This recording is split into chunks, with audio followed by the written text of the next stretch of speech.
सत श्री अकाल दोस्तों, वेलकम टू गुरुनानक केयर्स। आप सबका बहुत स्वागत है। आज का special episode doctor Subhash Chawla ji की रिक्वेस्ट आई थी कि कोडीनम नामक होम्योपैथिक दवा के बारे में जानकारी दें। Lot of thanks doctor Chawla, आपने आज के डिस्कशन के लिए इंपॉर्टेंट टॉपिक दिया। And no doubt codeinum is a very important homeopathic remedy. आइए आप बात करते हैं कोडीनम की। मैंने देखा यूट्यूब पे भी और नेट पे as such there is not much information, कोई खास जानकारी नहीं है इंपॉर्टेंट होम्योपैथिक दवा के बारे में। विस्तार से बात करेंगे, डिटेल में बात करेंगे, from physicians point of view भी बात करेंगे अबाउट कोडीनम। दोस्तों कोडीनम को ना कोडीन प्यूरम भी बोलते हैं, codeine phosphoricum, codeine sulphuricum, codeine भी बोलते हैं। It is codeinum basically, right. और ये ना ओपियम का एक एल्कलॉइड है। Opium we know it's a very important homeopathic remedy. और इसका ये ना एल्कलॉइड वहाँ से डिराइव किया गया एक्चुअली। एल्कलॉइड बेसिकली समझते हैं, एल्कलॉइड ना जो नेचुरली एक ना केमिकल कॉम्पोजिट होता है। जैसे कि जो फ्लावरिंग प्लांट्स हैं ना, पौधे हैं, जहाँ जो फूल उगते हैं जिन पौधों में, वहाँ स्पेशली वहाँ ये एल्कलॉइड्स पाए जाते हैं। एक नेचुरली अकरिंग है, कुदरती हैं, और ये प्रोटेक्ट करते हैं अपने प्लांट को, प्रोटेक्ट करते हैं प्रीडेटर्स से, उन्हें कोई हानि ना पहुँचाए फर्स्टली। सेकेंडली उनकी ग्रोथ को भी रेगुलेट करते हैं। और थेराप्यूटिकली ना ये alkaloids they are known for 3 important properties. ये जाने जाते हैं 3 बहुत इंपॉर्टेंट की कैरेक्टरिस्टिक प्रॉपर्टीज़ रहती हैं। वो है एनेस्थेटिक प्रॉपर्टीज़, वो है कार्डियो प्रोटेक्टिव, और वो है anti inflammatory. I repeat, anaesthetics, cardio protective और एंटी इन्फ्लामेटरी।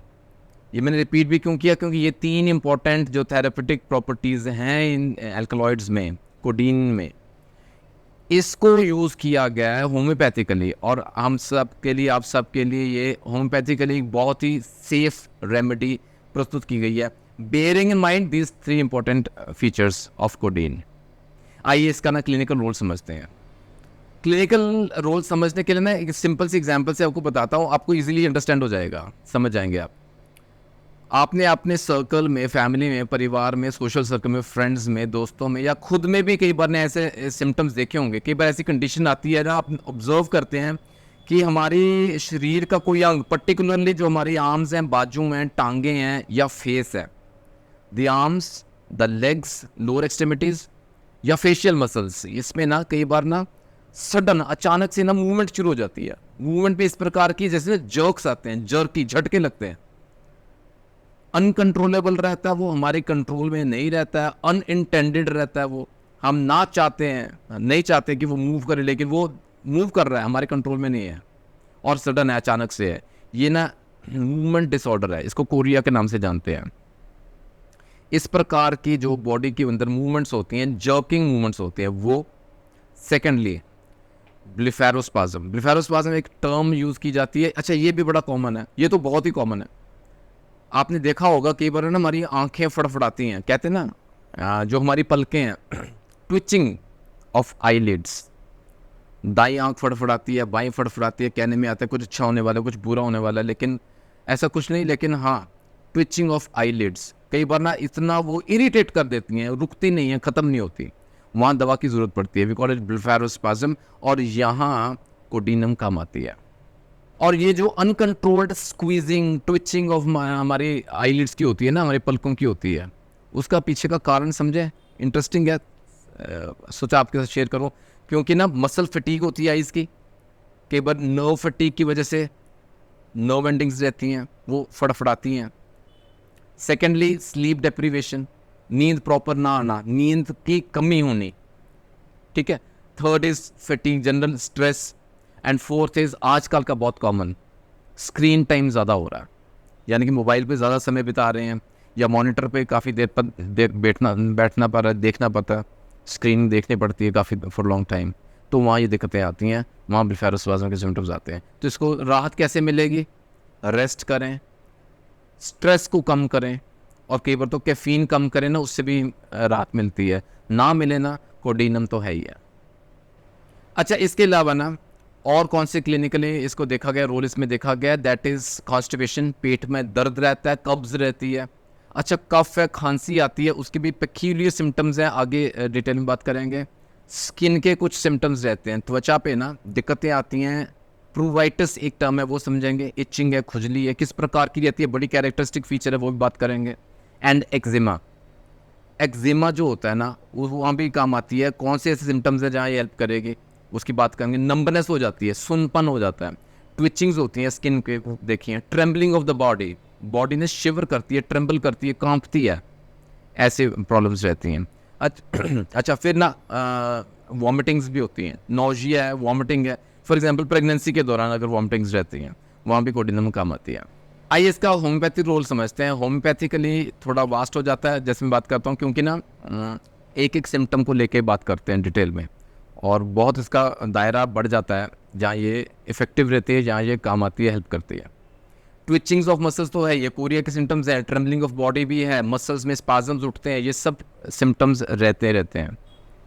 इसके ना कई प्रॉपर्टीज़ जो है ना ओपीएम से भी मिलती हैं, क्योंकि वहाँ से डिराइव की गई है, लेकिन इसकी अलग से डिस्कशन तो बनती है। तो होम्योपैथिक रोल इसका समझते हैं। Let us start with the skin symptoms. जो त्वचा के सिम्टम्स हैं, मैंने बताया आपको प्रूराइटिस।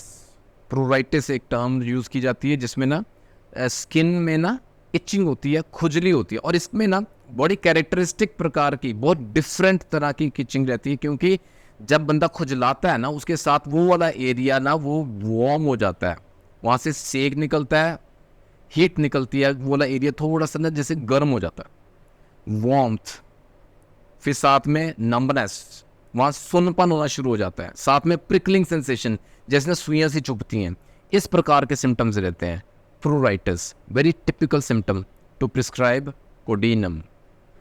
अच्छा, फिर मैंने एक्जिमा भी बताया आपको। जो एक्जिमेटस इरप्शंस हो जाती है ना उसमें भी खुजली होती है, भयंकर खुजली होती है, वहाँ भी कोडीनम हम दे सकते हैं। अच्छा, इसके ना हेड के सिम्टम्स, सर में ना दर्द रहता है, हेडेक, और हेडेक बड़ा टिपिकल रहता है, बड़ा पिक्यूलियर होता है। वो कैसा रहेगा, जैसे सुबह के टाइम शुरू हो गया, मॉर्निंग से शुरू हो गया, बढ़ता जाएगा, बाय द टाइम ऑफ नून वो धीरे धीरे कम होना शुरू हो जाएगा दोपहर के बाद, ठीक है। और उसके पीछे का कारण क्या रहता है, रेस्टलेसनेस, रात को बंदा सो नहीं पाया, firstly. Secondly stress, tension, nervous symptoms, ठीक है।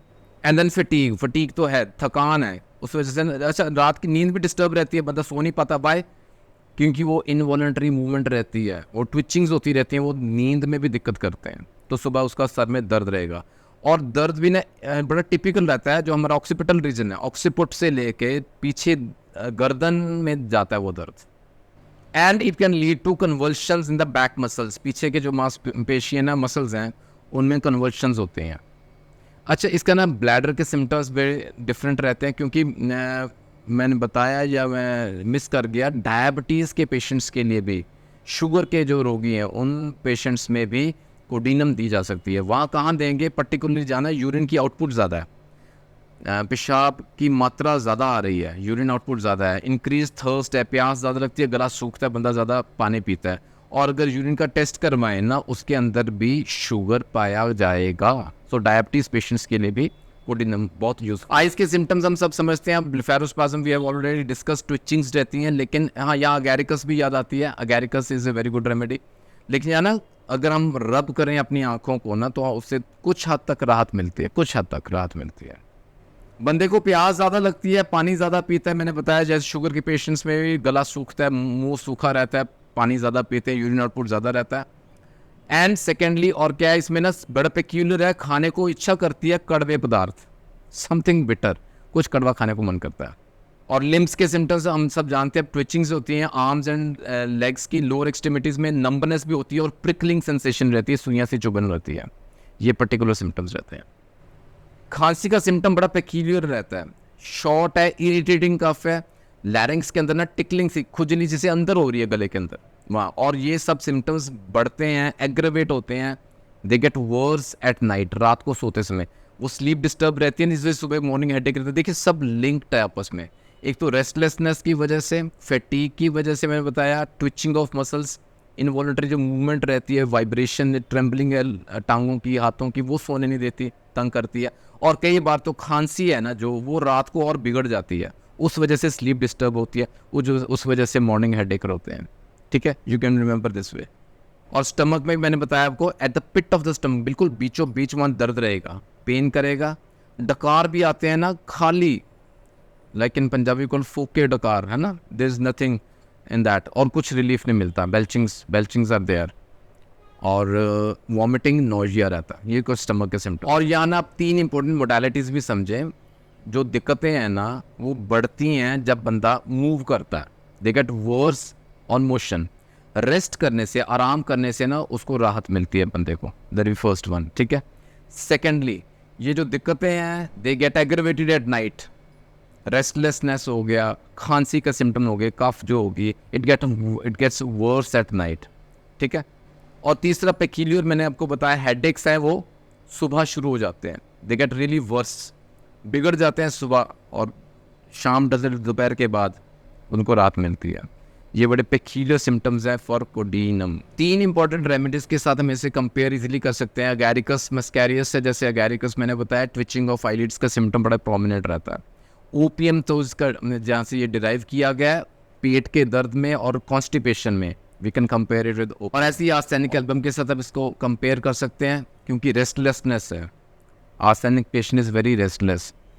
और रात के समय जैसे दिक्कतें बढ़ती हैं, टांगों में दर्द बढ़ जाता है, बेचैनी सी लगी रहती है, रेस्टलेसनेस रहती है, आर्सेनिक एल्बम के साथ इसको कंपेयर कर सकते हैं। आई डोजेज एंड पोटेंसी समझते हैं। डाइल्यूशन फॉर्म्स में इजीली अवेलेबल रहती है, ऑनलाइन भी अवेलेबल है, 30 CH 200 CH 1 m and beyond. लेकिन ideally we should begin with 30 CH potency. अगर तो एक्यूट केस है ना, जैसे अभी इनिशियल सिम्टम्स आने शुरू ही हुए हैं, तो वहाँ 30 CH के just a couple of doses से उसको आराम आना शुरू हो जाएगा। अगर तो सिम्टम्स एग्जैक्टली मैच करते हैं, आपने देखा बड़े चुनिंदा सिम्टम आपके सामने मैंने रखे हैं, और अगर सिम्टम्स मैच करते हैं, you can safely take this medicine. 2 से 3 बूंदें दिन में 2 बार।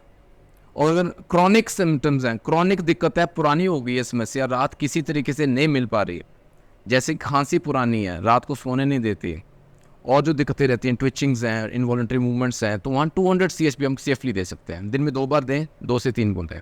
कोडीनम बहुत एक्सीलेंट होम्योपैथिक रेमेडी रहती है। आशा करता हूँ दोस्तों आज की वीडियो से ना कोडीनम के बेनिफिट्स आप तक पहुँचे होंगे, आपको इससे कुछ ना कुछ बेनिफिट ज़रूर मिलेगा। एंड डॉक्टर चावला, कुछ और कोई डाउट, कोई और सवाल हो तो you can mention the comment section, मैं कोशिश करूँगा अगले वीडियो में उसका जवाब देने का, ठीक है। जुड़े रहें दोस्तों गुरु नानक केस के साथ for more such informational videos. Subscribe ज़रूर कीजिएगा, आइए गुरु नानक केस के परिवार का एक हिस्सा बने। Hit the bell icon for latest updates, जो वीडियो नए आते हैं आप तक इन्फॉर्मेशन मिलती रहेगी। जल्दी मिलेंगे अगले वीडियो में, ख्याल रखें, टेक केयर, गॉड ब्लेस।